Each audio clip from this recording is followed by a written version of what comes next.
Welcome to the Tales of Tribute Table adventure. Are you interested in learning the hot new tavern game taking over Tamriel?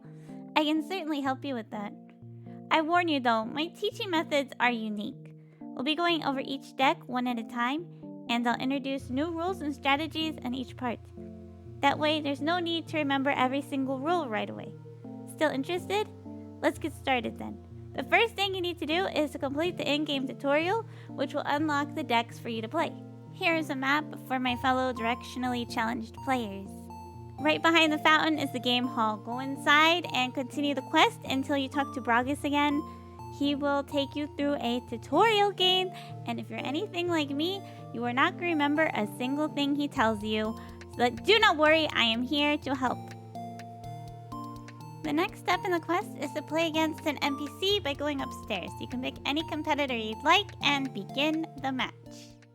During this point in the tutorial, you'll only have access to the top 4 decks. What you choose doesn't matter too much at the moment, but for today's video, we will be focusing on the red deck.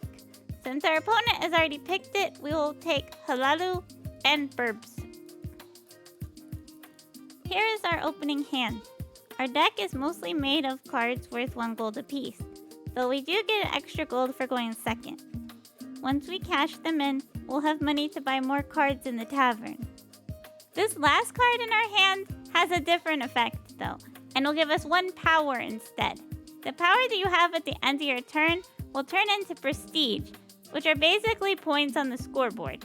Unlike power, unused gold just goes away at the end of your turn, along with any unused cards in your hand. Use it or lose it! Now that we have gold to spend, let's check out the tavern. We're focusing on the red deck, and we're already able to pick up a very powerful card, the Armory. This is an action card. When you purchase an action card, it will be added to your deck for the rest of the match. It'll give us 1 gold and 5 power every single time we use it, so let's take it. Mine.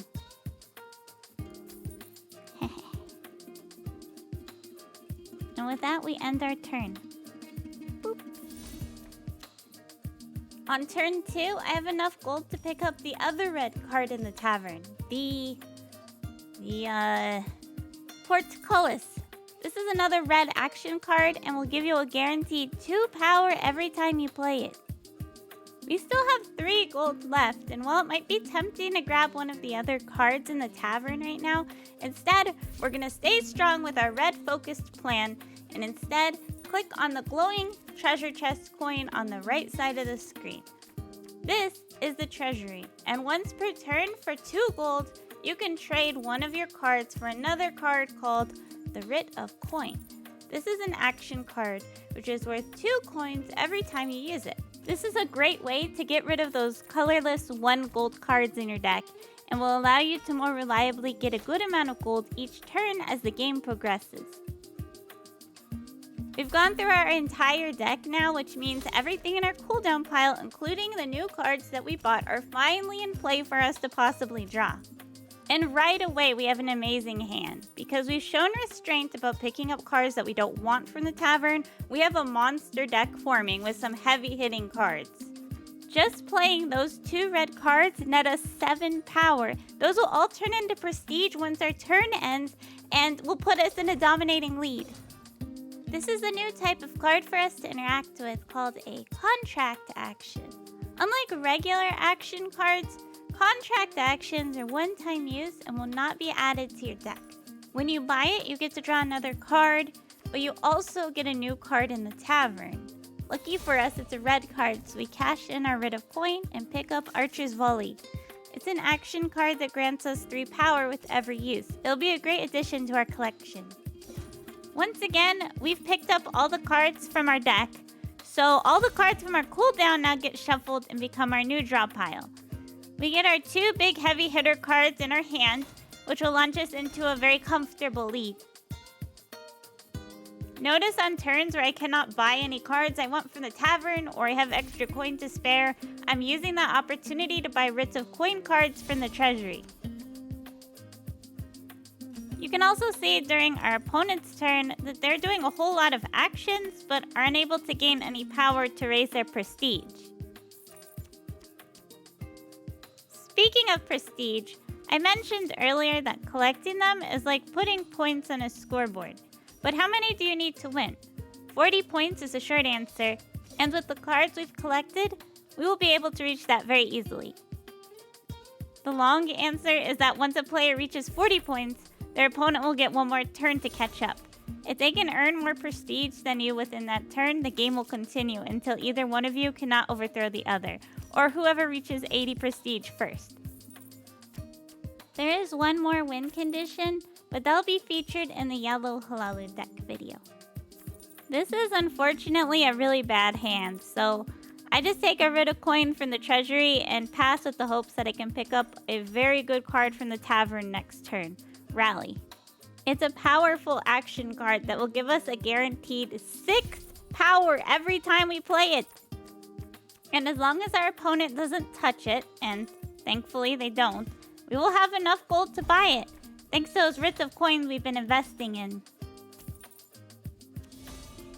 You can see just how much the gold adds up with the writ of coin cards in our deck, and still we only have just enough to buy Rally. Victory! I also clicked on one of the coins to the right. Interesting. I wonder what he does. Just kidding. Don't worry about him just yet. Remember, this video is focused only on the red deck, and holy cow, look at her hand! Now, I'm not very good at math, but I know that 4 red cards are going to add up to a whole lot of pain for our opponent next turn.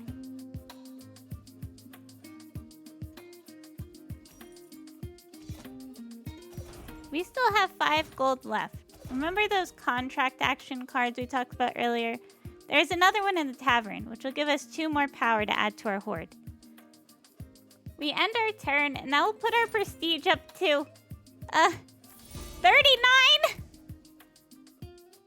If you've thought to yourself throughout this video things like, I wish there was a way I could get a little bit more gold, or draw 1 more card, or just get 1 more power to get me to 40, you'll be happy to know there absolutely is, and that's the funnest part of Tales of Tribute, is squeezing out as much as you can from every turn.